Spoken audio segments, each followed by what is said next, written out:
it wasn't like the extreme abuse from a whooping. He was really putting his hands on, like he's hitting you in the face and yeah. in elementary school. It was absolutely terrifying. I know the one instance that I remember above all of them was I was at a park with my dad. I couldn't have been more than 8. And there was this little boy. He had a bunny rabbit. And I'm just being an innocent little girl wanting to play with the bunny rabbit. And I'm going down the slide and he has the bunny at the bottom. Him and his mom left and my dad started yelling at me. He put me in the backseat of the car and saying I was being fast because I was going down the slide in my dress. And that little boy was at the bottom. He was just yelling. And I remember him grabbing my hair and pulling me to the front seat and beating my head against the dashboard. And I was screaming. That was the day that I thought my dad was going to kill me. So how long were you in the relationship with him after the 6 months and the first time you saw him being abusive? How long did you stay in that relationship? This is like really hard to admit, but I had a baby with him too. You did? He passed away. SIDS. I left him when I was pregnant, but the baby died of SIDS. There was a custody battle. Wait a second. Wait. Mom got custody. The same person who is now currently not active in y'all's son's life. But his mom is. His mother took you to court. Mm-hmm. And she actually used my son's preliminary death certificate. She knew everyone in that town, and she's white, and it was a predominantly white town. She knew everyone. All she had to do was get up there and say that I killed my son from neglect, and they were just willing to give her custody. What's up, my people? It's your favorite Light and Boogie in this thing. Welcome to another amazing episode of the Can't Be Broken podcast, where we are shining light on the darkness that is domestic violence and abuse. If you've never been here before, welcome to the show. We got 3 simple goals: to educate, empower, and encourage. We are here to educate anyone who's never been in an abusive relationship. We're here to empower our survivors to stand up and share your story without shame, fear, guilt, or judgment, because you are strong, you are powerful, and your voice deserves to be heard. And to anyone who is currently suffering in silence, listen, you are not alone. You are not crazy. Abuse is not normal. Your feelings are valid. And despite how it may look and feel in this very moment, there is always a way out, and we encourage you to safely seek support. Now, y'all know what it is. We about to go ahead and hop up in this thing because we got to rise above these insecurities, release the burdens of shame and guilt, and revive our God-given power, purpose, and passion the Conf1dence Way, because we about to light it up. Y'all know what it is, another amazing episode, and I am super excited to introduce to you this beautiful, gorgeous, vibrant, colorful, amazing, electrifying light. The world knows her as Natasha. Natasha, sis, how you doing? I'm doing good. How are you? It's a great day to be alive, girl. You know what I forgot? Pew, pew, pew, pew. I always tell people, like, I don't have a soundboard yet, but one day I'm just going to be able to push a button. Today is not that day, but it's okay. It is okay. Oh my gosh, I'm super excited to have you on the show. First of all, thank you for being transparent and willing to share your story, because I know a lot of times we don't share our stories, and it's just like it's a history of people not sharing their stories. For me, it took me a minute to be vocal and transparent about my situation, simply because I had so much shame and so much embarrassment that came along with it. Like, okay, you got an abusive relationship, then you stayed, and it was so much. I was like, I don't want anybody to know about this. It's embarrassing. But thank you. Thank you for your bravery. Thank you for your courage. Thank you for your light. We got to get up in here though.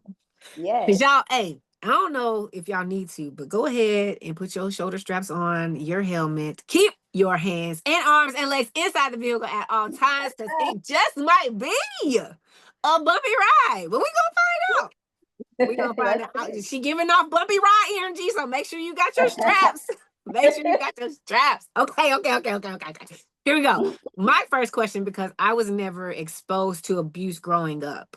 I don't know if it's in my family history, but I never saw it. So I didn't anticipate that I would ever be someone who was in an abusive relationship. Yeah. How was that growing up for you? Like, did you ever see it prior to getting into any relationships, or was it something that, like, all of a sudden, because of the type of energy and vibrant light that you have, it drew those people or that person to you, and then you found yourself there? Well, sadly enough, growing up with my dad, he went to Vietnam. He was in Vietnam, so he had a lot of generational trauma himself that I'm just now like empathizing about and learning about. So he was abusive to me growing up. Yes, he raised me on his own, but I learned at a very young age it was easier to stay silent than to question.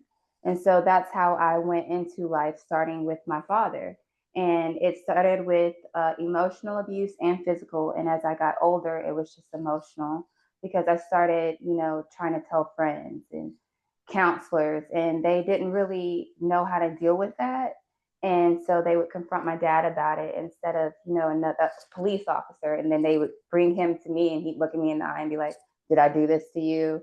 And so, of course, I cower and I say, no, I lied. So that became a little thing in school, like, she's a liar, So it's hard. It was hard. How That is terrible. Yeah. Because my thing is, it takes so much courage, and I can't even imagine. It takes courage as an adult to be able to say It to does. anyone who can help you, hey, this is what's happening to me.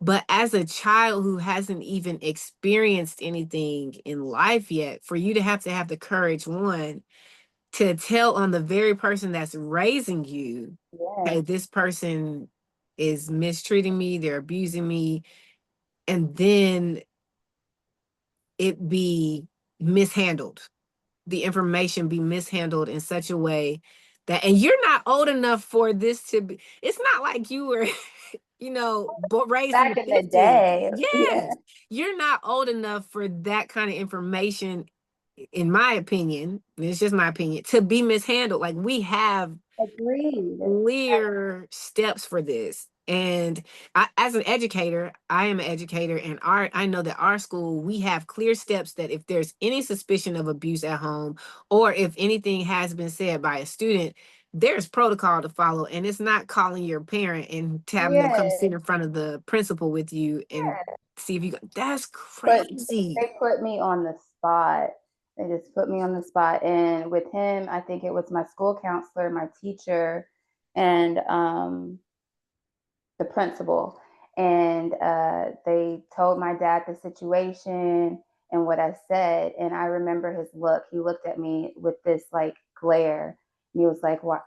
Have I ever laid a hand on you?" And I was so terrified. And they were saying things like, if you're telling the truth, then you'll go to foster care, like right here, right now. You never know what foster care is going to be like. And so, of course, I was like, no, I lied. I just didn't want to get in trouble. So I lied on my dad. But they handled it so terribly. And I feel like so many people in higher powers, they don't take care of people who have been abused or are being abused. They just brush it off. And there needs to be so much more education about it. It, in a school setting, I feel like that's part of the training that needs to be had. Yes, yes. Like when a child comes to you, especially a school counselor, because I don't know how it is now, but back when I was growing up, we didn't just go to the school counselor. Like it just wasn't a thing unless we were sent there. So if Mm-hmm. I'm coming to you and child is coming to you, because I remember I was only in the sixth grade when I first said something, and they put me on the spot like that, and it was just horrible. I just got so dismissed, and it was even scarier because I had to go home with him too. And I remember the silence in that car ride, and like he didn't touch me or hit me, but he yelled, so like that deep yell that just made you just freeze. And we went about 3 weeks without him putting a hand on me, and then he started back at it every now and then, and eventually he stopped, thankfully. But I don't think a lot of people realize sometimes you'd rather be hit than emotionally abused. The things that he said were worse than the actual physical abuse. that's been mentioned a lot on the podcast, a lot, because you have people who have been physically abused, and the physical abuse, if it's not something like extreme, it eventually heals, or Yeah. heals up enough for it to kind of go away. But when the mental is played with, like, it's years of trying to repair and remove the damage that's done. Because it messes with your brain chemistry and the way you see yourself. Like that's what PTSD is. So it can just be a sound or a yell or just a silence in itself where your brain just starts reliving it, and then you're right back in that spot. But if it's Yes. just a hit or a smack or a scratch, that heals, like some people, with self-harm, the psychology behind that is people would just cut themselves because they rather deal with the physical pain than the inner pain they were feeling. Yes. I dealt with Facts that. on facts. Yeah. So with your dad, because we have a lot of kids that like play about that kind of thing. They grow up thinking it's a joke to, I'm going to call DHR, or try to, have the audacity to threaten their Yeah. parent about that. Yeah. And a lot of times we have parents who think that I'm just giving you disciplinary actions as a whooping or a spanking, but I'm not being abusive. With your dad, was it something that was more so of an extreme discipline, or was it he could just snap at any moment type situation? How did that abuse look from your It was end? it was extreme discipline. But the things he was disciplining, it would be like I'd come home from school and I got a B. That wasn't allowed. Or when I remember when I first got my first C, that was horrible. Or I forgot to turn in my homework, and just that snap, that instant snap. And then, of course, I got to the point where I knew I was going to get in trouble. So I started doing things like forging his signature. But then he'd find out, and so that would make the beating worse. And going to school and being like, oh, I just ran into a doorknob, or I fell off my bike, just coming up with the multiple excuses over and over. And some of my friends knew. I mean, they've met my dad. They see the glares. Like I was carpooling with one friend. She rode with us, so she knew. She knew as soon as we got in the car, if he was quiet and just kept staring forward, that I would be in trouble as soon as she got out of the car. Wow. So it wasn't like the extreme abuse from a whooping. He was really putting his hands on, like he's hitting you in the face and Yeah. in elementary school.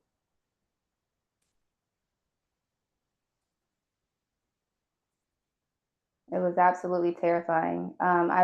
I know the one instance that I remember above all of them was I was at a park with my dad. I couldn't have been more than 8, and there was this little boy. He had a bunny rabbit, and I'm just being an innocent little girl wanting to play with the bunny rabbit, and I'm going down the slide, and he has the bunny at the bottom. Him and his mom left, and my dad started yelling at me. He put me in the back seat of the car and saying I was being fast because I was going down the slide in my dress. And that little boy was at the bottom. He was just yelling. And I remember him grabbing my hair and pulling me to the front seat and beating my head against the dashboard. And I was screaming. That was the day that I thought my dad was going to kill me. I really did. I was screaming for help, and he finally stopped, thank goodness. And got home. Maybe an hour went by, and he apologized and said, I love you. Got me, like, I think it was McDonald's. The thing that abusers do after the fact, they try to butter you up. Say, I love you. I didn't mean to. Here's this to make it better. Like some French fries is going to just get rid of the trauma that you just did to me in the car. Some French, Yeah, a they think Happy like that. Meal. Yeah, a Happy Meal, like supersized fry. No, does not get rid of the supersized trauma. Tell you that much. And you lived with your dad all the way up through high school? Mm-hmm. I did. I actually graduated high school when I was 16 because I wanted to get out of there. I went to summer school my freshman year and my sophomore year. So I graduated 2 years early just so I could get out of there. I couldn't do it anymore. I developed an eating disorder and I was so depressed. I was self-harming, all the things. I couldn't function. My only escape was school. And that wasn't enough after a point. That wasn't even enough. How is your relationship with your dad now?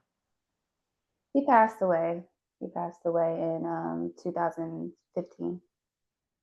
Before he passed away, had he ever gone to get his own personal help as far as therapy is concerned, and then came back to you and genuinely apologized for the trauma that?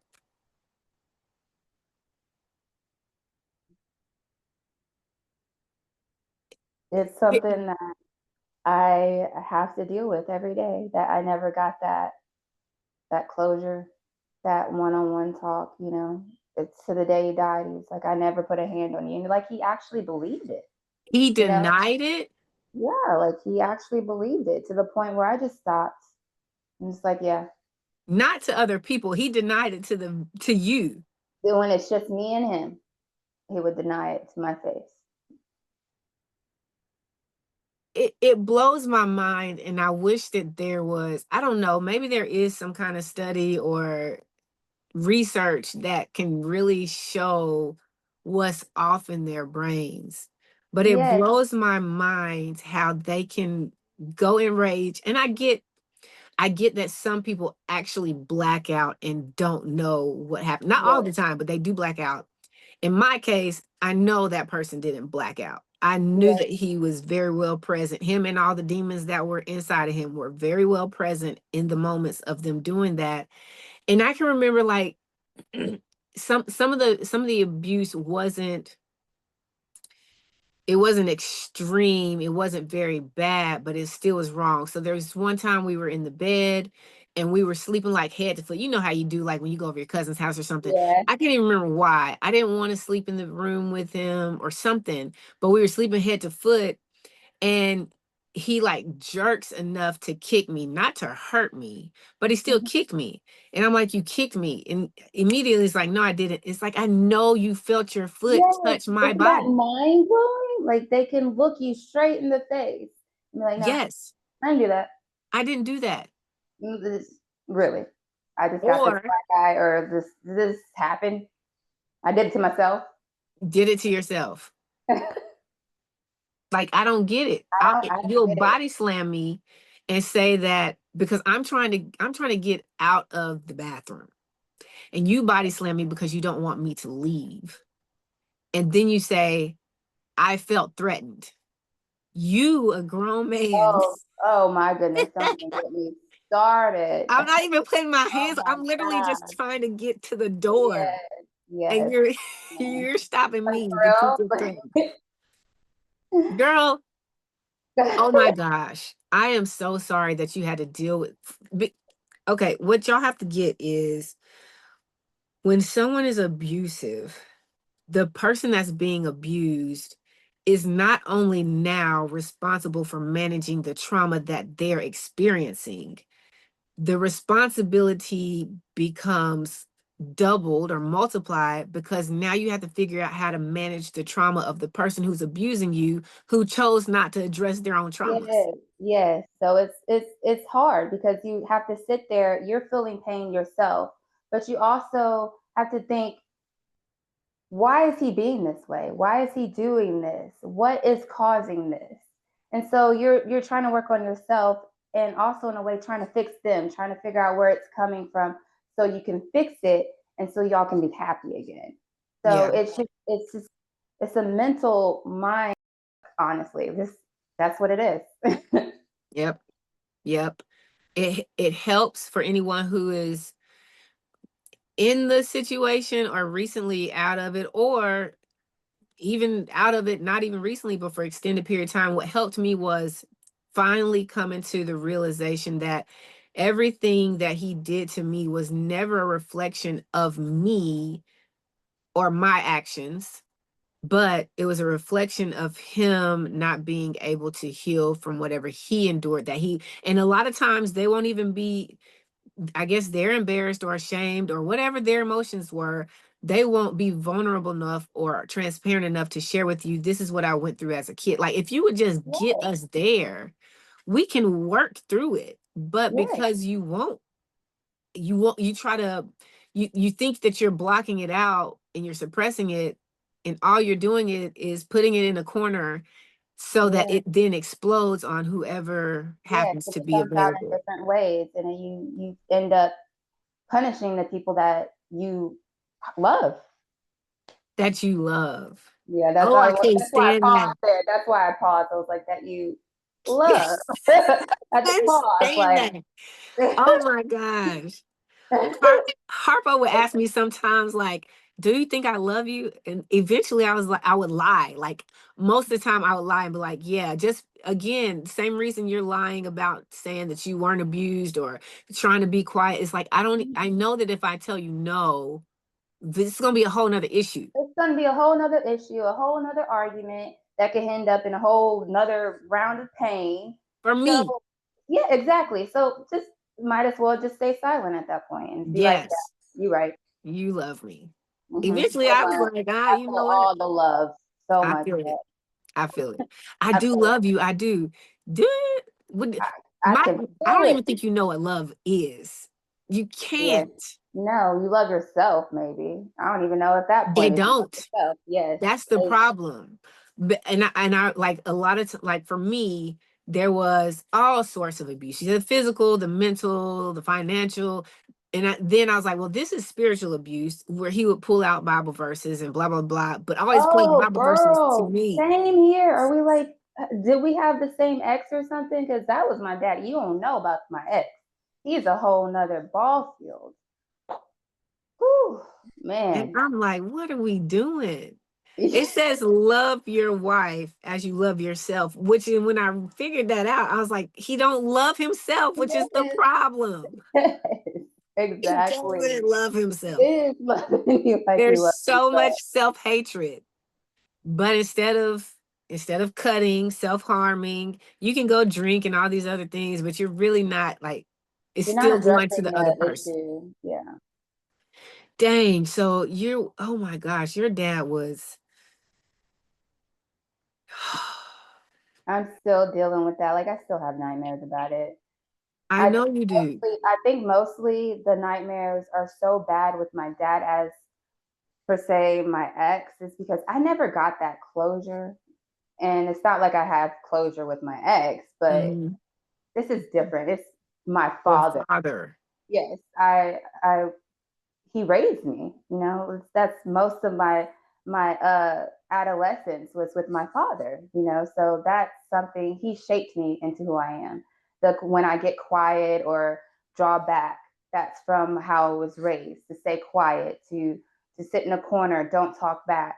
You know, that's how I was raised. So when I'm dating somebody and I see some little bit that could be conflict, instead of voicing that, I kind of get into my turtle shell. You know, I just hold it in because I don't want to rock the boat.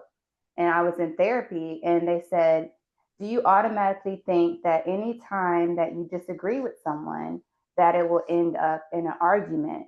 And I was like, yeah, I do. And so I detached myself like instantly. And that's just the way how I grew up. And then also, you know, bringing up the trauma with my ex, he brought back that trauma twofold, you know. So it's made the healing process even longer for me, but more detrimental at the same time because I have kids. You know, I want that generational trauma to end with me. Right. And so I had to make that decision to start the healing process so it doesn't reflect on my children. That's a whole nother, oh my gosh, that's a whole nother situation. Yes. The amount of responsibility that someone who is abused is forced to take on, in addition to the world. Like, growing up in this world, we have enough responsibility just to be like, just to be able to manage and function as we were meant to. But then you Yeah. throw someone else's trauma on top of what you're like, on top of you, Yes. and then the healing from their trauma, then to heal from your trauma, then whoever else is coming in with that, and then to have Then raise a little children healing. Yes. and try not to allow. I'm going to speak for myself. So coming out of the situation, still a lot of things, well, maybe not a lot of things, but there are things I see in my son that I don't want to grow and develop from his father. And in the beginning, when I first left, and I still question, am I overreacting, not yelling about stuff, but really, really trying to like impress upon him, this is how we behave, this is not how we behave. I'm like, is he behaving like a normal kid? Or, Yes. like, I don't, Yes.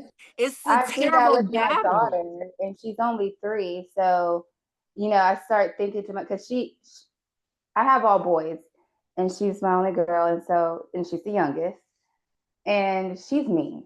The girl's mean. I'm just gonna be straightforward. Like, my boys were so sweet, and, and then she comes along and There you go. rocked my world. I make the joke because I like to laugh about my trauma sometimes to lighten the mood. And I was just like, man, I left her sperm donor, and just to be living with him every day through Oh my her, God. because she's so mean. My goodness. And so I tell myself, Yes. I'm like, you got to stop that. You got to stop, because I don't know how he was raised. I know Mm-hmm. what I see now. He's still living with his parents and being spoiled. Everything he wants, he gets, with no job. So I'm just trying to be like, everything I do, I'm just like, oh my gosh, if anything that they did shaped him into who he is, I want to do the exact opposite. Right. Like, it's just like, it's so stressful on a day to day. It's just so stressful to have to think about things like that. Because, that's my Yes. baby. That's my baby girl. And I And don't I want, don't want you to grow up to be yes, like this person. yes, yes, exactly. It's crazy. It's crazy. Cause I'm like, please don't, like, don't. I have a boy, he's 5, and the girls are 4. Mhm. So I see him starting to really get into his boyness, like the boisterous. They like to wrestle and fight and do all these things. But I'm not sure if this is normal boy stuff or if this is like, are you doing, and am I responding correctly here? I think that's normal boy stuff, but I don't know. My 8-year-old, he is the opposite. But he was around during the past 2 years of Mhm. the domestic violence with my ex. So he's really reserved. I remember I talked to him a couple days ago. I said, how would you feel if I started dating again? And he said, you can date me. I was like, what do you mean? He goes, well, I don't want you to date. And I said, why? He goes, because I don't want you to feel pain again. And I was, and then there's where the guilt comes in, because you realize that your child saw that. They saw their mother get hurt. They saw her stay. But then I have to tell myself, well, he may have seen me stay and get hurt, but he also saw me get back up and Yeah. leave. Yeah. And that is just as important, if not more. Absolutely. And then he's going to need examples of what healthy relationships are Yeah. to And I go tell him back. that on the daily. I'm just like, that wasn't healthy. I'm sorry you had to see it. He was sick. I stayed too long. I'm so sorry. I tell him, you never treat a woman like that. And my son is so sweet. He's the sweetest mama's boy. So I know he wouldn't. That boy is so. Oh my Thank gosh. goodness. And that's just more responsibility. Yes, yes, Because now it's like, dang, you saw this, and now I gotta try to I yes, gotta repair the damage that you didn't experience, but you witnessed. yes. He saw me cry. He saw me just stay in the room for days at a time, just getting up to make him food and take him to school and just coming back. He's seen a lot in the past 3, 4 years. Well, 5 years, because I was with my ex for about 3 years. I left, and our daughter is 3 years old now. So he saw Dang. a lot. Okay. So you move out, you graduate high school at 16. Do you go to college so that you can move out, or how does that work? I went to college. I went to Middle Tennessee State University Come when I on, was MTSU. Okay, I'm sorry. okay. Go Big Blue.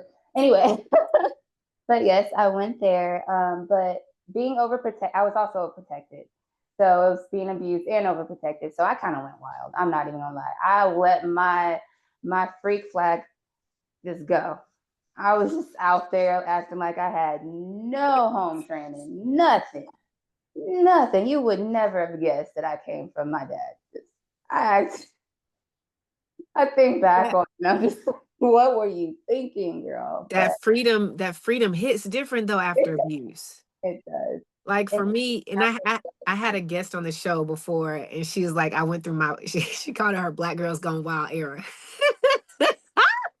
And she's like, I was in them streets. You hear me? In the streets. yes, But it hits so different. And I can't even imagine at your age, because you're 16, like to endure abuse the first 16 years of your life and then you're away from it. You don't have like what would people expect, you know? And it's yeah, not the whole you were I don't want to put it on because you were overprotected, because you weren't protected. I wasn't. You were You were controlled correct. and I was abused. controlled, and I've been controlled all of my life since. It feels Man, like. let me tell you something. Because you're saying stuff, and it like is raising things up and reminding me of stuff. You weren't protected, but people say that was overprotection. You were controlled and abused. And it just makes me think about how there were times in my relationship. I remember we were in Tampa because his dad lives in Tampa. So we went down there for something and we were staying at Airbnb. I was thinking about this today. I don't know why, but we were staying at Airbnb with his aunt and his cousins, and I just had the babies and all these things, and I just didn't want to be there. I was exhausted from trying to manage the kids and then still having to take care of him and like you not being taken care of. And I Yeah, just like, I'm just gonna go to Walmart. And so I forgot what I needed, but I wanted to go by myself because I need to yeah, mentally breathe and get away from you and hmm everything else in the house. yeah. And he would put it on as, I don't want you to go out there because this is a different city. You don't know where you are. Anything can happen. Negro, you just don't want me. You want to know where I am at all times. Oh, he And didn't ask you for your want to be there. location. He didn't ask for your location. He didn't pull that one. Oh, listen, I found out that he had tagged, like he had gone to my phone and already did that by himself. Yep. Yeah, same. I was like, what the? Well, yeah, I didn't even know. I could come out of a cell phone store paying my phone bill, and he's just sitting there in the parking lot. I'm like, what? Yeah, I was like, how is he finding me? And somebody told me about that, and I went and looked, and I was like, this. Yes, Mm, $1. mm-hmm. So, oh my gosh. So it wasn't overprotection. It was control. It was abuse. You went to MTSU and then you're to go to college as a freshman, you're a baby, but you were a baby, I baby. was a baby, yes. Oh, fresh meat on That's campus. what And he you were called only me, actually. 16. And you was like, I am like the air up here is so much better. And And you I walked around like I was the baddest thing up there too. I was like, yeah. because you had been in so much stress and so much suffocation that you almost like you neglect responsibility.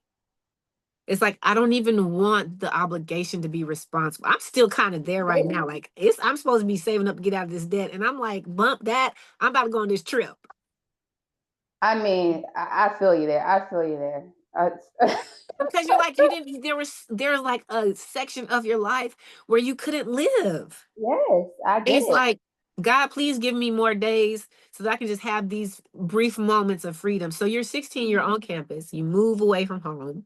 Do you get a scholarship or something? Like, how are you? Yes, I got a scholarship. Our deal was I could go off to college if I scored high enough to be in the honors program. So I was like, bet. Took that ACT and I scored high enough. I scored a 32, Come and I went on. to CSU in the honors program. So he let me stay in the dorms because that was our deal. And I was like, oh, yes. So I just, yeah. But he showed up every now and then. He would show up on campus. I'd be walking to class, and all of a sudden I'd see his gray Corolla. And I'd be like, is that my dad? Oh, hi. Glad I went to class this morning. Right. Dang. So how was that? Like, so, because I mean, we had cell phones, but how is he, other than just showing up on campus, keeping track of you? Because that's a big adjustment to go from 1000% control to nothing.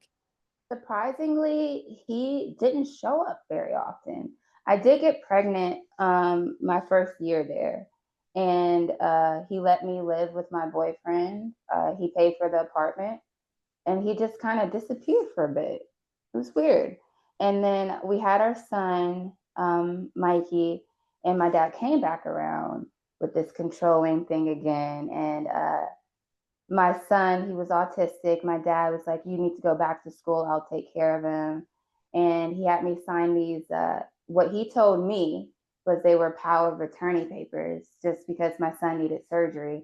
And I did check that he needed surgery. He really did. And I ended up signing over adoption. And I remember I hadn't heard from my dad in a week. So I got a ride over to his apartment, and he wasn't answering, and he wasn't there. I could not find him. He wasn't answering his phone calls. I finally found him about 2 months later. He had moved to Georgia. 2 months? He had moved to Georgia. And With I your only child? found this out, yes. And the only reason I found out that I signed adoption papers is because I put in a missing child Amber Alert. And they found my dad, and he's showing them the papers. I was like, what are you talking about? Like, I don't know what you're talking about. And yeah. And the way he went about it was so messed up too, because they only needed my signature, even though my son's dad was on the birth certificate. I wasn't legally emancipated, so that didn't count. That canceled out. So exactly. So they only needed my signature. As you were only 16. Mm-hmm. So he kind of got the control back in a way. No, ain't no kind of to it. He legally kidnapped your son, and you didn't hear from them for 2 months. Like, you had to hunt your dad and your child down. Oh yeah, and after that, I still only saw him like maybe twice a year. It wasn't until my dad got sick that he brought my son back to me. My dad got diagnosed with cancer, and he still kept my son, but towards the end, he brought him to me when my son was 8. So that was 8 years without him. Wait a minute. So your dad stayed in Georgia. He didn't Georgia, come. then back to Memphis, then Alabama. He did not tell me any of those moves. Okay, so the fact that you're living with your boyfriend and he's on the child's birth certificate, y'all had an okay relationship, you and your son's father? Oh yeah, yeah. He wasn't abusive. No, we met in church. He was great. We just didn't, we weren't So gonna, we were young, didn't work out. How old was he, your son's father, when you had him? I was 17 when I had my son, and he was 18. Okay. So y'all are both freshmen. Mm-hmm. He was in the Army. He had just gotten back from basic training. How did he take it? Like, all of a sudden, you have a kid and you don't have a kid anymore and you don't know where it is? It was in the beginning, we didn't really know what was going on with it. You know, he was okay with it because he knew we couldn't financially take care of our son. But when we realized my dad had left, that's when, you know, the panic kind of started settling in. But it still wasn't as impactful until we got a little bit older. It was for me, not as much as I would like to admit, though. But as we were younger, we still wanted to do things. We still wanted to party. I mean, you have freedom. Meet people.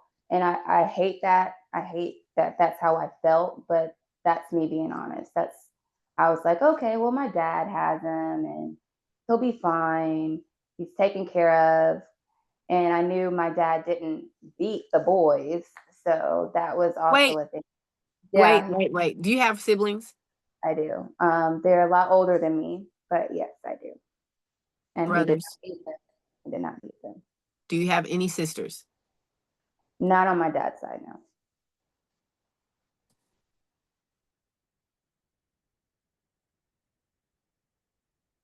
Did you ever tell your brothers, because they're older, a lot older, did you ever tell your brothers about the abuse while you were still living with your dad?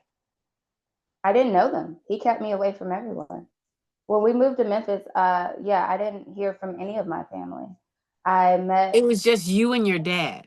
Yes, and I had an aunt and an uncle in Memphis that I met, but I knew of my brothers, but never talked to them. I didn't talk to them until my dad moved to Ohio when he dropped off my son and he got sick and moved to Ohio.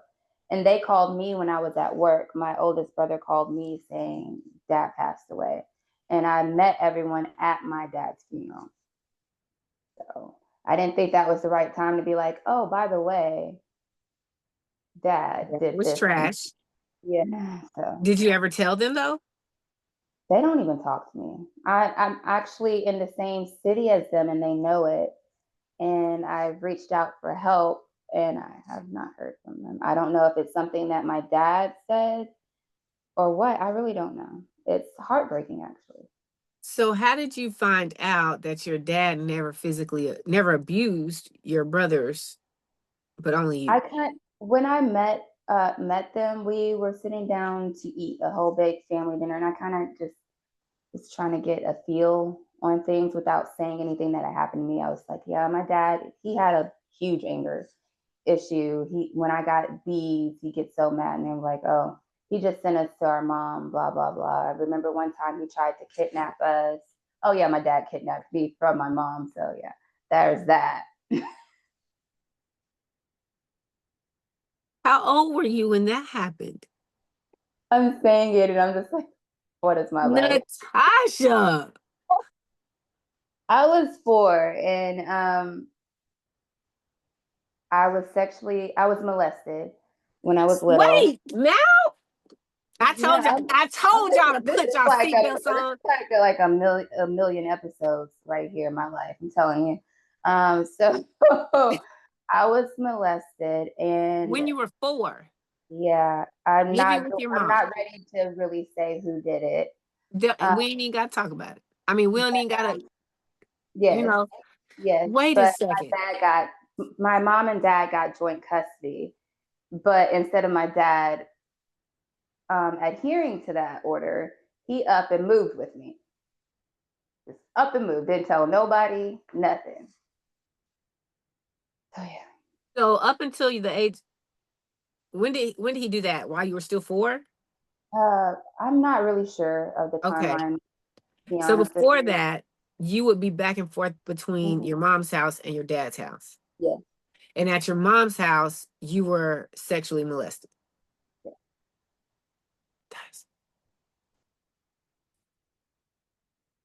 Your dad finds out. Do you remember? Like, that's a young age for you to have memories. Do you remember how he found out? I remember bits and pieces, and I remember he's told me. He said I came to him 3 times and told him about 3 times, and he didn't believe me. He said the 4th time, he was like, something's up. He took me to his sister's house and had me tell her the story. And she's like, nah, she's telling the truth. you need to have her checked out. And so I got checked out. It showed that my hymen had been broken, and there was a he said, she said thing where I'm saying who did it, and they're saying my dad did it. And I'm like, no, my dad didn't do it. I ended up having to go to foster care for about a year. And then while that court case got settled, and yeah, my dad moved us as soon as it got settled, pretty much.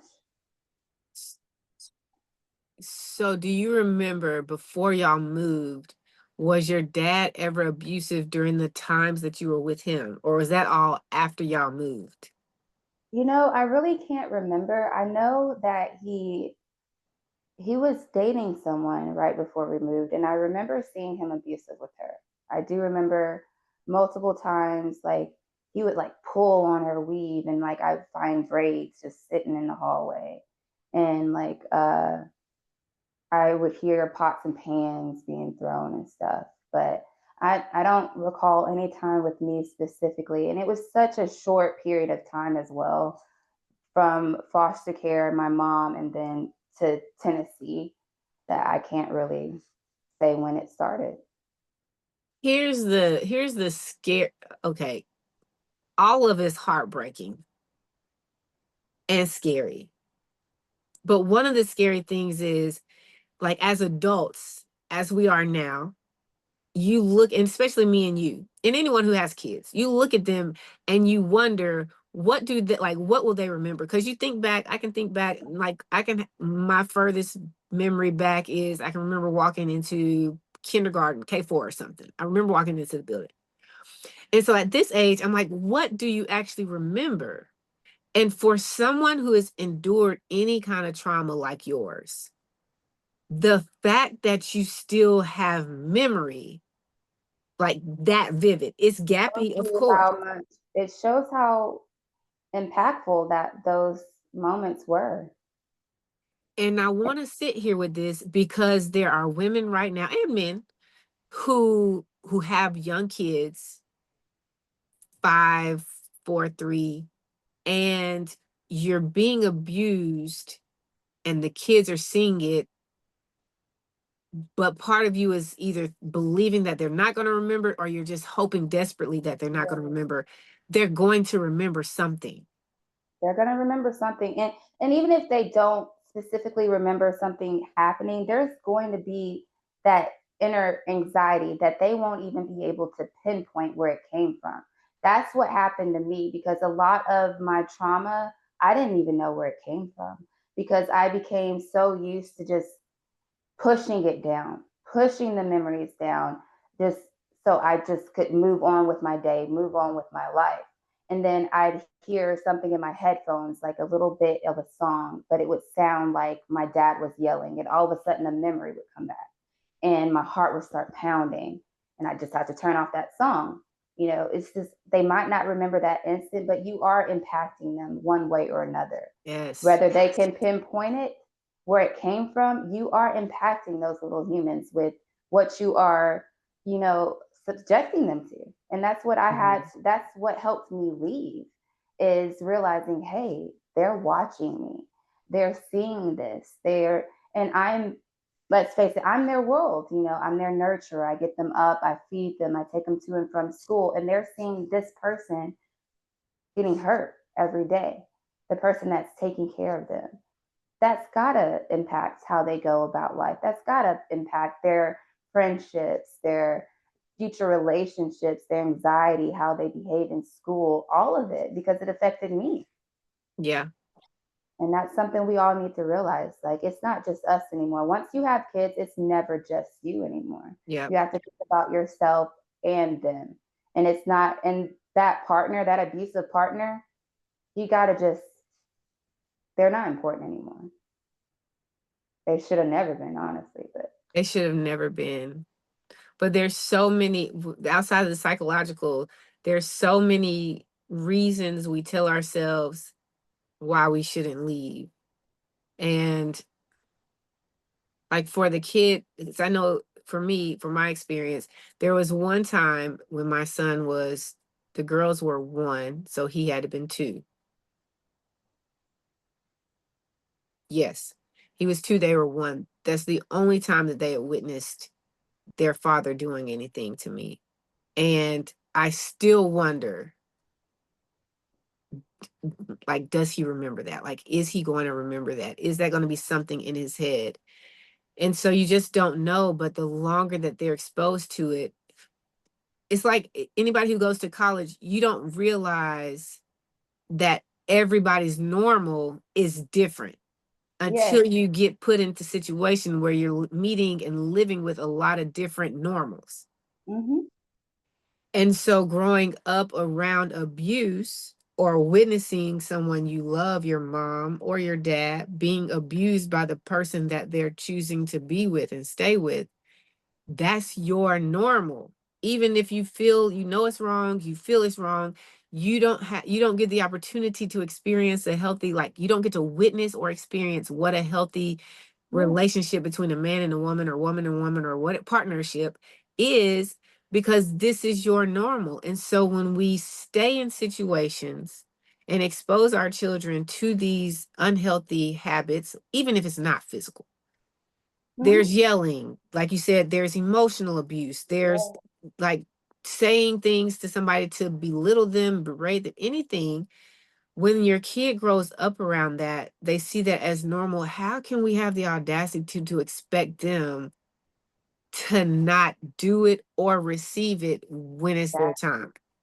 And that's exactly why I say I want to end the generational trauma with me. And that's why I built my blog, is because it started helping me heal, getting my story out. It started out with just, me writing. And then I was like, I'm going to do a podcast. And I was like, I don't know how to podcast.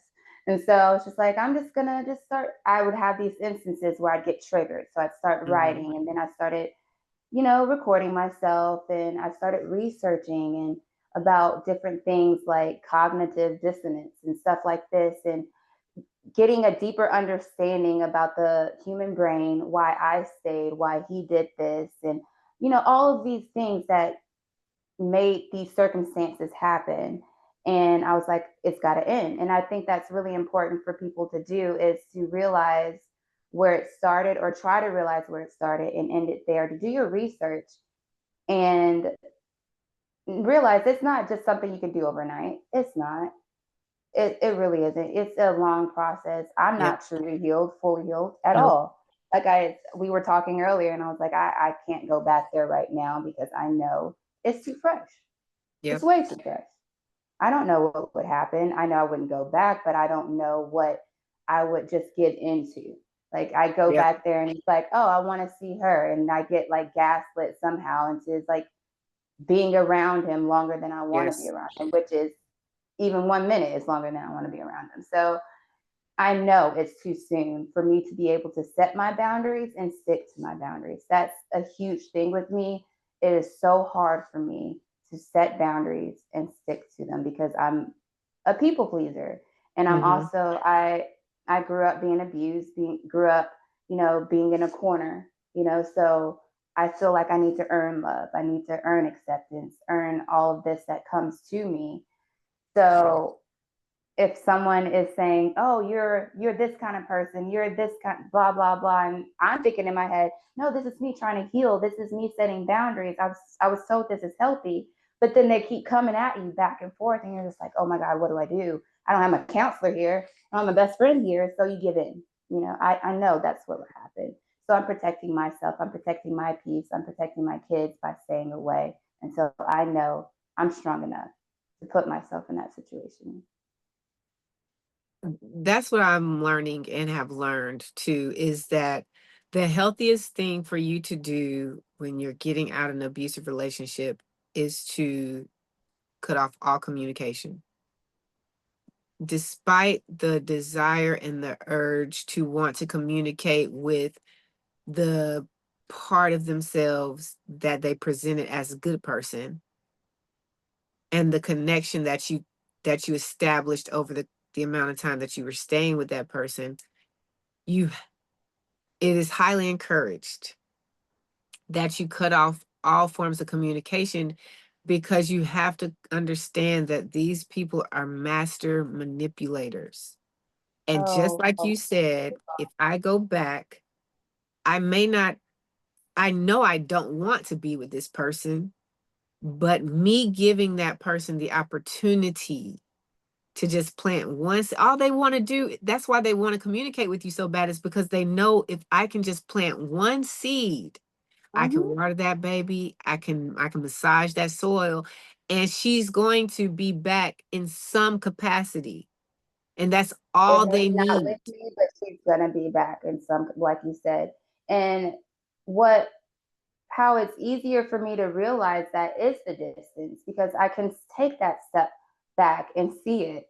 Because, for instance, our daughter, he calls to speak to her, but once I set those boundaries, I actually set those boundaries 2 days ago. I was like, okay, this can't happen. You can't just keep FaceTiming me whenever you want to. I have a life here.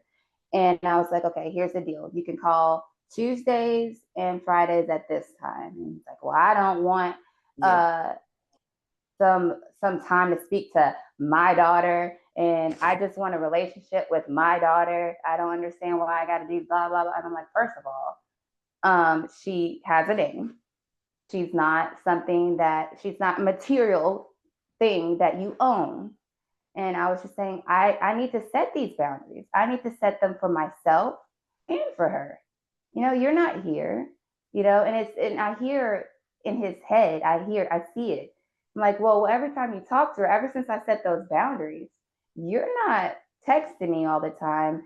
When you're on the phone to speak to her, you're only on the phone with her for 2 minutes. When I just had the phone out for you to talk to her, and I set this boundary that I don't want to talk to you. When you call, it's strictly you and her.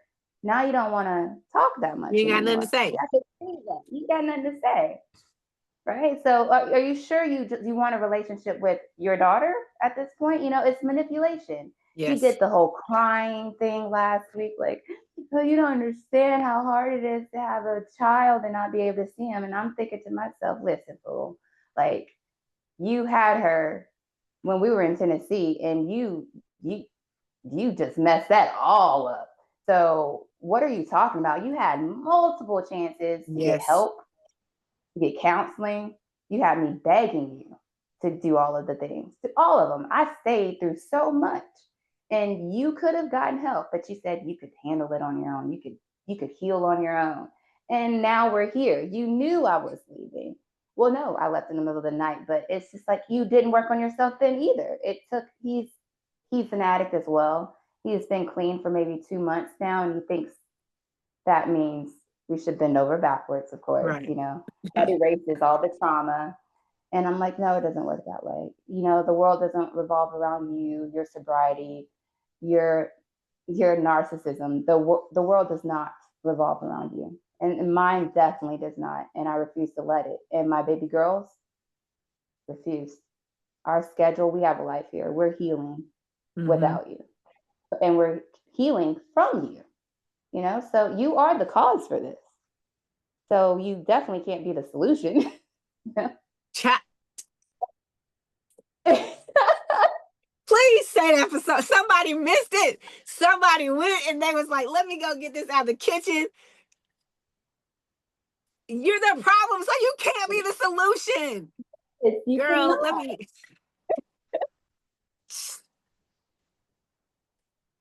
The audacity, like they're so full of themselves that they really believe that you can be nothing without them. And it's just like, they see you smiling, a little bit of happiness, and they're just like, They said, what about you? Oh, they're lying. They're lying. They just want to do this to get in your pants. And it's like, oh, because I'm moving on and someone sees the worth in me that you didn't.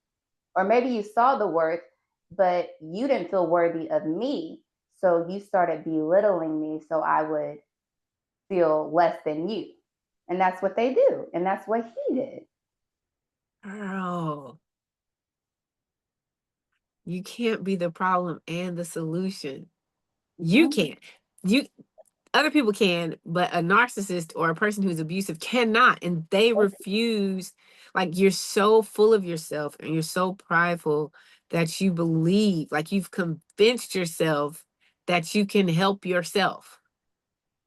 And this isn't something you can help yourself with. You can't. You can't. Child, and when you said, I'm telling you, I went through the same thing when I did finally start communicating again. It was like, I hated that I did this, but my brain, like, it takes, like you mentioned, it takes time to heal, and it takes time to see what's really, like, to see the manipulation. You got to be out of it for some time to see it. So when I first started communicating, the FaceTime and everything, I would literally sit by my phone waiting. Because I didn't want to miss. You're calling to talk to your children, and I didn't want to be the reason that I missed that you were calling to talk to your children. And I would sit by my phone like all day and make sure. But then when you set the boundaries, and I was like, hey, here's the times that they're busy doing stuff, they're in summer camp, blah, blah, blah, blah. These are the times that you can call them. Them calls started minimizing real quick.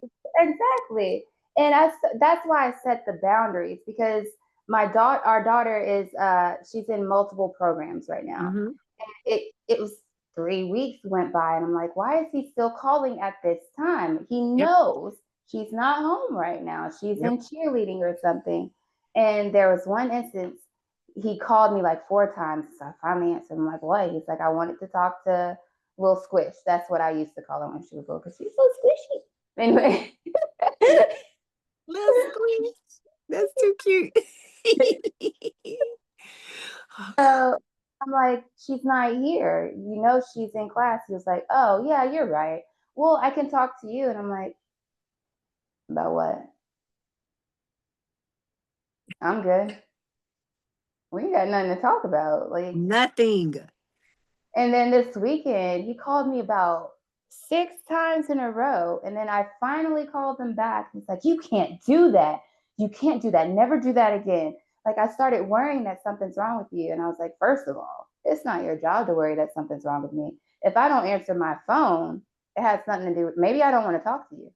Maybe I'm busy. We're not together. I'm in a whole different state. So I don't have to answer to you. And the lie comes off the tongue so easy. You weren't worried about me. Just was wondering what I was doing and who I was with.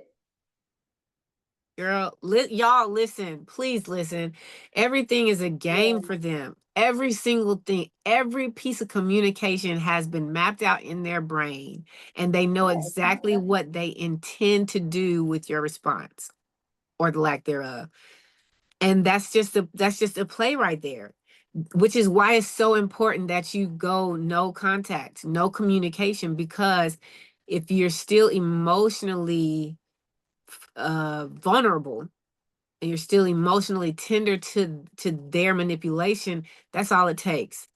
All it needs to take is, I was so worried about you. And if you haven't given yourself the space to realize that that's a manipulation tactic, you're going to truly believe that he was worried or she was worried. And that's why I kept going back. Stuff like that. I'd leave, I'd go stay with a friend in the next town over, and he'd message me or something. I'd be back the next week. Yep. It was always something like that. He'd apologize, and I'm clean, and he'd seem clean. He'd be so sweet. I'd go back, and then it'd get worse the next time. It was all a game every single time. It's a little game of like, what do they call it? Catch and release, or cat and mouse. Cat and mouse and catch and release. Yep, all of it, both of them. Yes, it was all a game. And when I finally stepped back up and I hear him talk now, and I'm just like, do you hear yourself? Said that before. I'm like, I seriously looked at him like, are you being serious right now? You can't hear what you're saying to me. There's no way you hear what you're saying to me. I'm like, really? And just stare. Sometimes I just get quiet and like, okay. Yep. I just say okay, because there's no point in arguing with them. There really is not, because they will argue till they just go blue in the face. Yes. They will come up with the most ridiculous answers and sit there like a lawyer and just like pound it in your head, and you're just sitting there like, you give up. And it's like, okay, you Yes. know what? I'm talking to a brick wall. And that's It's where I've gotten exhausting. that's where I've gotten with them. It's like, but it's different than when I was with him. I would shut up then Yep. because of the abuse. I didn't want any, conflict to happen. Now it's just like there's no point. Yes. Whether we can come to an agreement about how he treated me or treats me now or not, it's not going to fix what happened or what's going to happen.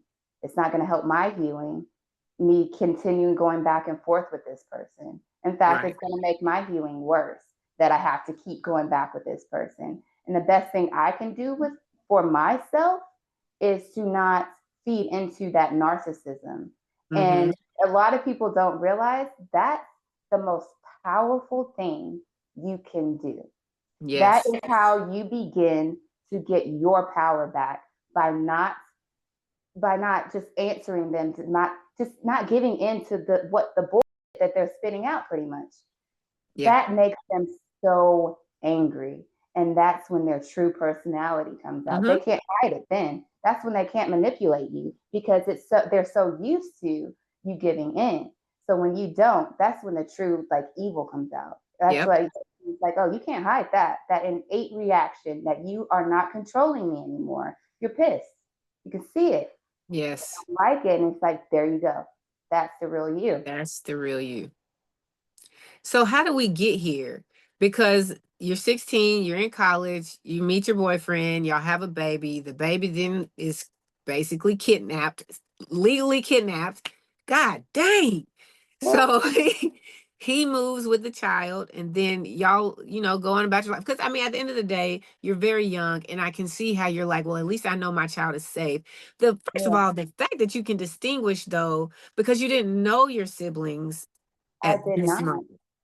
The I did. fact that you felt comfortable leaving your son with your dad after what your dad did to you, knowing your son is autistic, did you ever feel like, what if he has an episode or he's just, in his state and he doesn't really respond the way my dad wants him to respond? Is my dad going to put my hands on my child? Did you ever think that?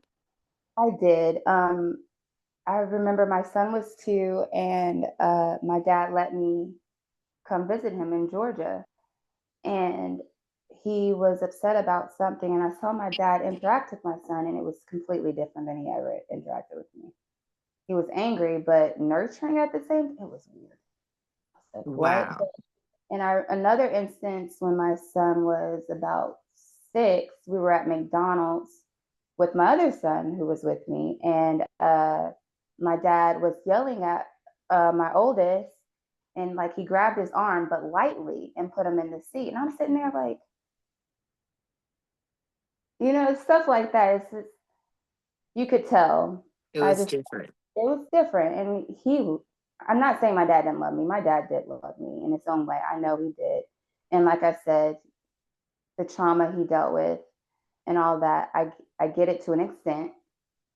I wish he had gotten help, but you could definitely see the difference in how I was raised and how he was treating my son. That's banana. I'm still hung up on the when my son was 2, my dad let me come see him. Yeah, yeah. Oh my gosh. Okay, so he's safe with your dad. Hmm. You and your then boyfriend, y'all break up. Hmm. You're still in school, like, so while you going through your Black Girls Gone Wild phase, you're still getting your education. Yes, And because you got to keep that scholarship. yes, You yes. got to keep the scholarship. So you were educated Black Girls Gone Wild, For a bit, and for a bit, for for a a bit. bit. So after you and the father of your firstborn break up, what is life like? Because he wasn't abusive, y'all just didn't work out. It just didn't work out. I I quit school for a little bit. I dated here and there, and then I went back to school. The guy I dated then was amazing. He was a great guy, but I was very insecure, and I ruined that one so bad, and ended up drugs came into the scene. This guy ended up giving me pain pills, telling me, oh yeah, your boyfriend is always talking crap about you, blah, blah, blah. I ended up sleeping with him and got pregnant. Wait. So he's talking about the boyfriend that was a really good guy. Yes. And I'm sitting there crying, like, what are you? They're supposed to be best friends at that. And so he gives me these pain pills, we're drinking. And the next morning, I didn't remember what happened. I just had this icky feeling, I remember, and I broke up with my boyfriend the next day. And I asked the guy I was dating. He was predatory. He was very predatory. He was This is the guy. This is the boyfriend's best friend. Mm-hmm. Okay, so you slept with him, you woke up and you broke up with your boyfriend because you knew what you had done. Yeah. And then he was too great of a guy, and just wow. Even if I knew that, and back then I didn't really understand, like, because I was out of it, that's not fully me doing it, Correct. You're right. I didn't realize that. I didn't. So I ended up dating the guy. Let's pause right there. To anyone young, old, who's listening, because I had the same conversation with my guest last week, and she was like 20 something at the time. She had gone to meet this guy, and his sister ends up hanging out. The guy she's going to meet is in jail, and his sister takes her out on the town, and she ends up leaving the club with this stranger she doesn't know, and she ends up having sex with him, and she wakes up and she's drunk out of her, like, she's drunk. And so in her brain, she didn't think that it was rape. I was like, he raped you. Like, it's not consensual. You can't consent. Because she said, she's like, well, I consented. I said, you can't consent when you not in your right mind. Yeah, and that's really something hard to grasp. That when I remember when it happened, I was just like, but I did consent. Like, right. his room, Mm-hmm. I was sitting there crying, I agreed to take the pills, all that. So I never really just put two and two together, but you never said yes. You don't remember it. Yeah. How could you consent? This is something like you don't even remember doing. And I feel like a lot of people don't speak up about that because they feel the same way I did. Yeah. And that's horrible. I hate it. And like I said, I ended up dating him. Because I was just like, I got it. I kind of felt like I had to, in a way. And then I got pregnant, and he just became. Hold on. Do you feel like you had to because?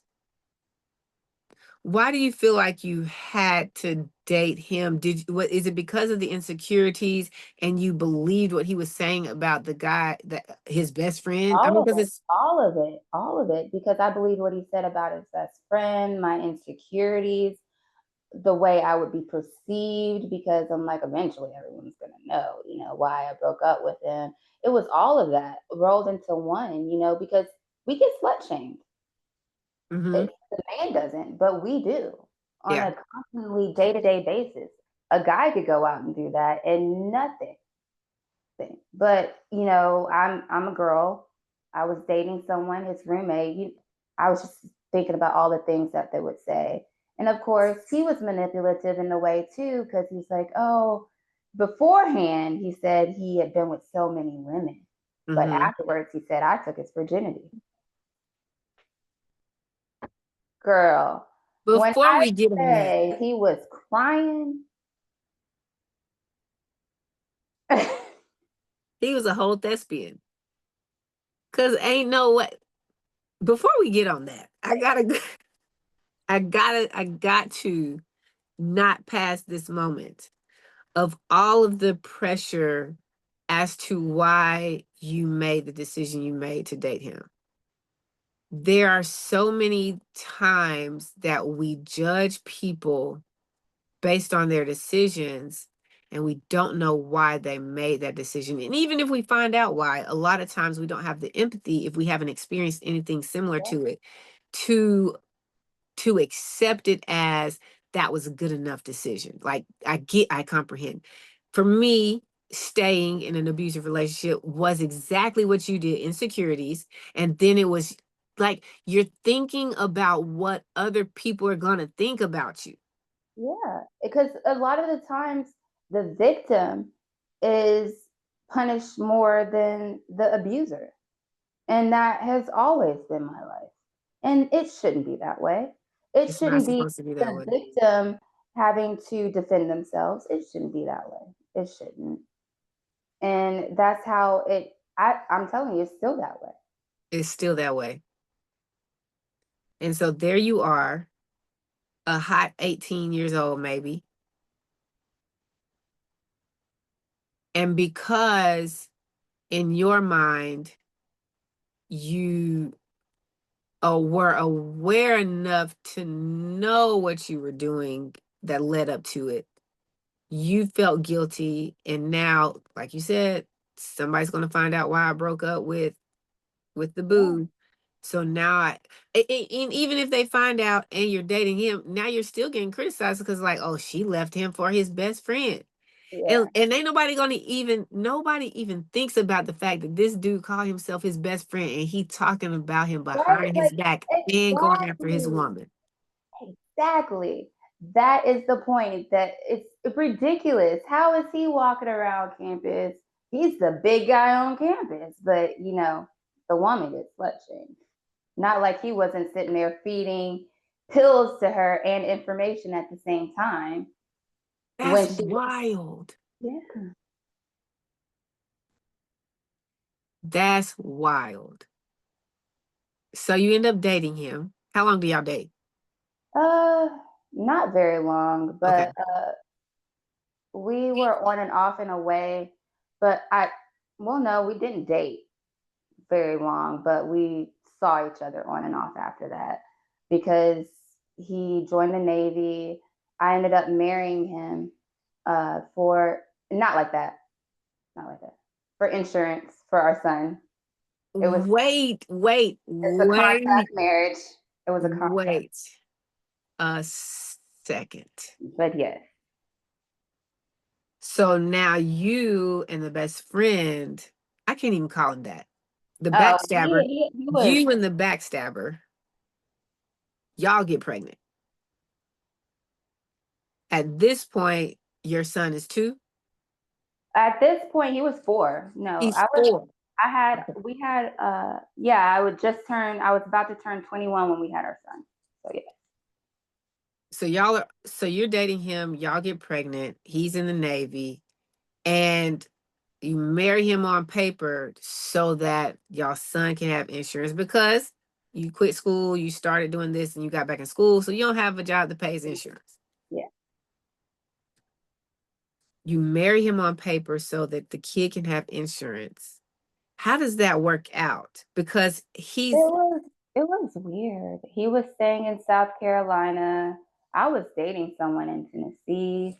Did they know you were married on paper?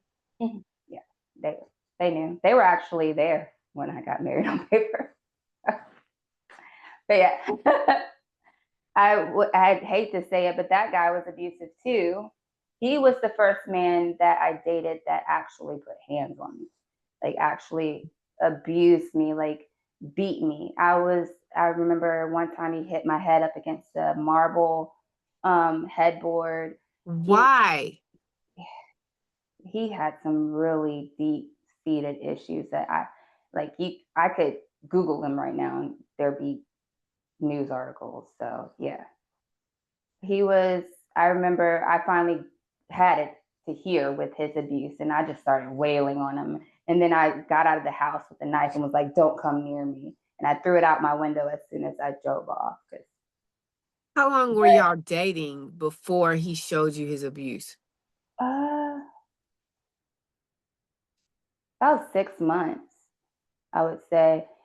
He was a drinker, like the kind of drinker that he couldn't get beer or liquor. He would drink rubbing alcohol or mouthwash. What? Yeah.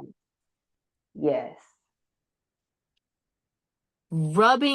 He was so addicted to alcohol, he drank rubbing alcohol? Yes.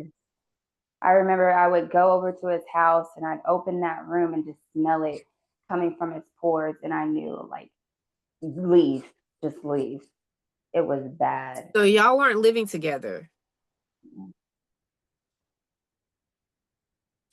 And 6 months in, like, did you see the alcohol abuse before the 6 months? I knew he drank and I knew he went out, but I didn't think it was a problem. And I think most of that was because I drank too. Mm-hmm. We MTSU, you know, it's a college town, so we all, like, we go out, hang out, party. He was in the town over.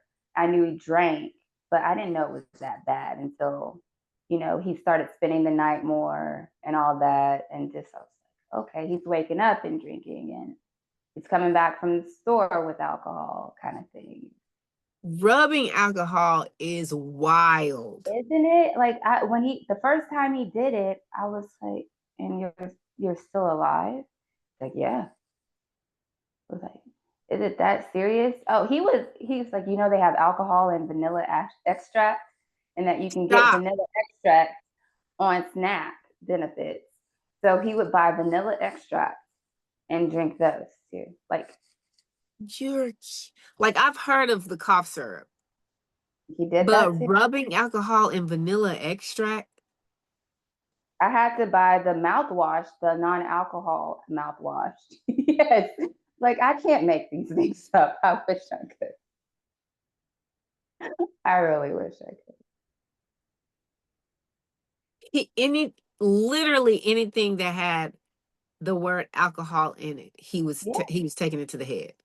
Oh, yeah. And I'm like, how much of that stuff? First of all, because you just said it, you're still alive after drinking this. So I don't know what your insides look like. But secondly, how much of this do you have to drink for it even to get you where you're trying to get to? Because it ain't that much alcohol in vanilla extract. Like, and vanilla extract ain't cheap. I wouldn't know, to be honest. It's not. Because think about it. I mean, even though I know you cook it, when you cook it, all this stuff evaporates. But think about it. It's vanilla extract. You don't need much in there. Because you don't need a license to buy vanilla extract. They ain't locking it behind the counter. Right. So how much, like, this man literally walking around here smelling like vanilla sticks, vanilla bean, because he's like, you got to drink so much. So much. And I'm like, doesn't it make your stomach hurt? And it comes in these, There's way too many questions here. What are you doing? And like, just think about, like, how he was Googling this stuff to find this out. That he's like, yeah, I just looked it up, and vanilla extract has alcohol in it. I'm just like, is that serious though? Is it really that serious? Apparently it was. So how long were you in the relationship with him after the 6 months and the first time you saw him being abusive? How long did you stay in that relationship? This is, like, really hard to admit, but I had a baby with him too. You did? He passed away. Oh no. Yeah. See, like, people, this is one of the reasons. Thank you for sharing that. Thank you for sharing that, because this is one of the many reasons why I feel like this podcast is so important, because there's so much shame, like, and it's easy to judge you, from someone who's never been through what people don't know. Like, even hearing what you've been through doesn't give you close to experiencing or understanding really what you've been through. And when you're so young, people make bad decisions when they're 70. Okay, let's get that clear, because people act like people grow up.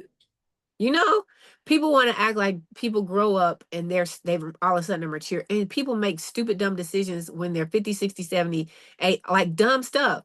Yeah. So for you were so young and you got the taste of freedom. You had no wise counsel. You had no adult in your life that you could turn to for any advice, because when you did try to turn to some of them, they ended you back on the platter. Yeah. Like they literally told me I was lying. Right. When I had bruises, they were like, oh, no. So there's no judgment. And there's someone that's going to hear this episode who's going to have the shame of saying, I had a baby with this person, then I had a baby with this person, and then I got pregnant with this person. Why don't you learn? And I'm going to be honest, I can remember being in high school and judging girls in high school who had kids. Like, I wasn't sexually active in high school. And I can remember, like, okay, you had a baby. Why don't you not do it again? Like, yeah. duh, is really it's like, how do you not Do you not comprehend know how you got that baby? and you gonna go do it again? So I say that because I've made the same decision. Like, let's be real honest here, because everybody was not a virgin when they got married. I was pregnant before I married the person who was abusive to me, but he wasn't the first person I had sex with. And even if he was, it wasn't just one time. So that being said, just because you didn't happen to get pregnant, because all of y'all didn't wear condoms, all of y'all didn't have birth control, all of y'all didn't exercise safe, protective sex, just because you didn't get pregnant, and some of y'all got pregnant and Plan B'd it, okay? I'm stepping on toes because we ain't about to Yeah. judge nobody here. It don't give you permission to be judging. Yeah, And I exactly. just want people to understand, like, it's so important that, yes, you made the mistake. Yes, you made the decision. Yes, we made this decision over and over and over again. You just got caught up in it when it could have been anybody, any number of the hundreds of times that you had sex, whether it would be with the one person you had sex with or the two people or the three people. You weren't doing it right every time, knowing we shouldn't have been doing it anyways. But I say that because I And don't I loved them. And at the time, I thought they were it for me. And right. that's what I know. But I know how it sounds, on the outside looking in. Yes, yes. So it's And even something if you that do it, I try just not to even have conversations about unless I'm specifically just asked. and I Because understand. I tell myself I'm just another stereotype. And that's how my last ex treated me and Yes, told me all the time. You're just a stereotype. Black we're stereotype. all stereotypes. Yeah. So If we're being honest, we're all stereotypes. It's just, what is it, and what does the world see it as? You know? mhm. So somebody's going to hear this and somebody's going to feel shame and guilt for the decisions you made. I can't tell you to stop feeling shame. I can't tell you to stop feeling guilt, because I still feel shame and guilt about my decisions I made. But I can say that we're all human beings living this experience for the first time, and holding on to the shame and guilt of the past robs us of the freedom and the joy in the present. So with that being said, you lost that baby. Was the baby, like, did It you was lose that baby Sid's, while you're pregnant?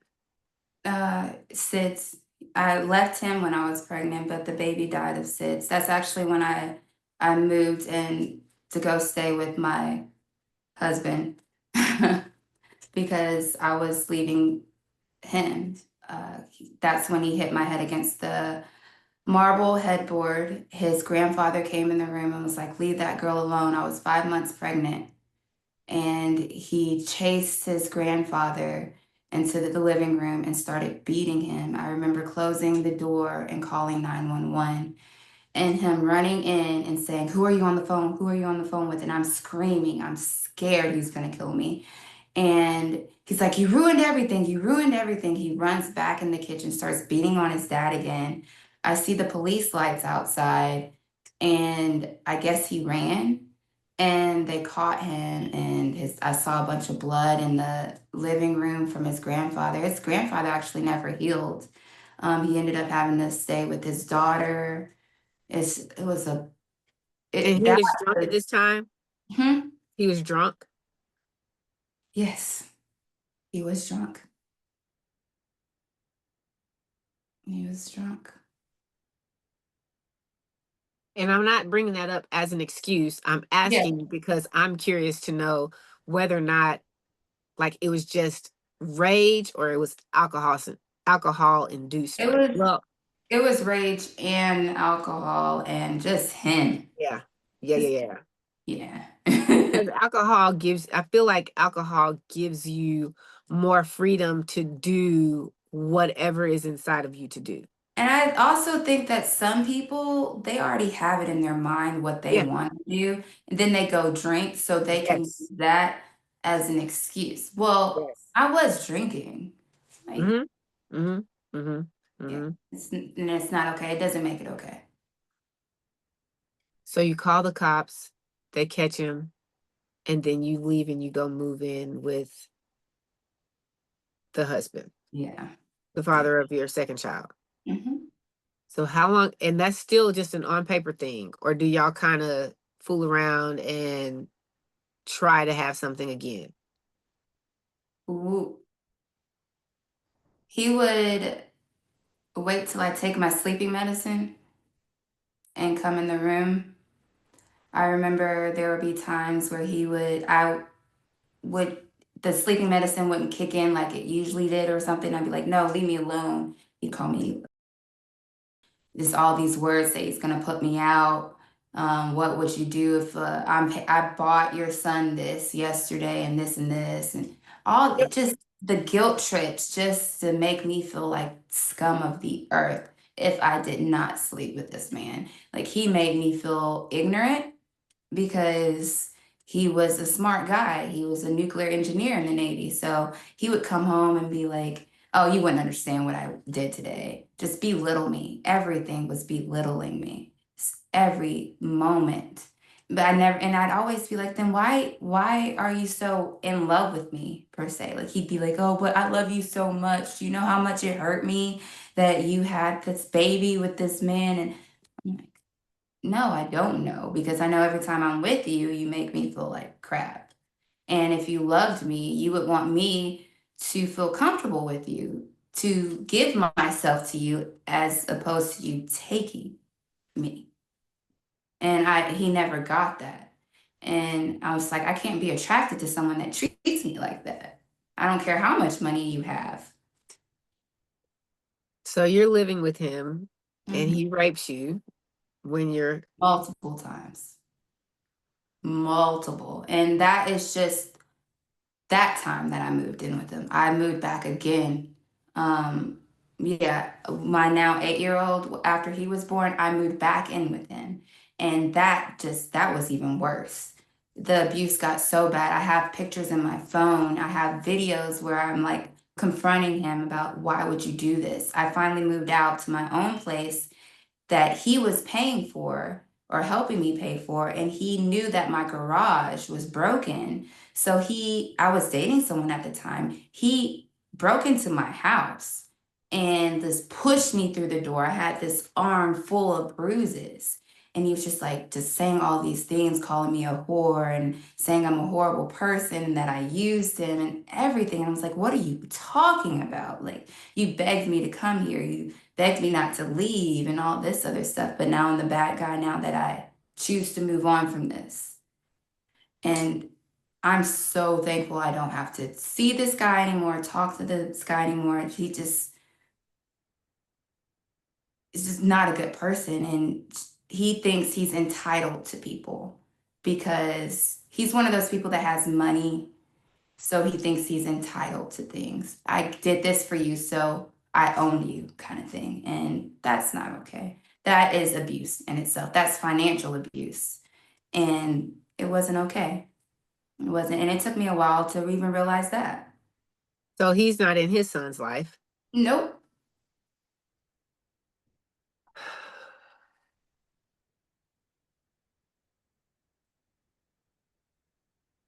Here's what I'm thinking as you're saying all of this.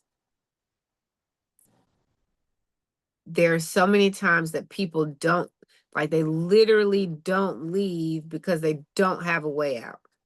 And we think that you can call the people who help, like, they're not as helpful and as responsive as you would think they are. They're not. And it's sad. It's really sad. Because you're saying, and if people are hearing your experience and not judging, this is what they're going to hear. I left you. We got married on paper so that your son and mine can have insurance. That's the best responsible thing I can think to do as this young girl. I move out, I move back in. You're raping me, you're calling me all of these things. I don't have anywhere else to, like, I literally have to endure this for the sake of keeping a roof over my child's head and my head.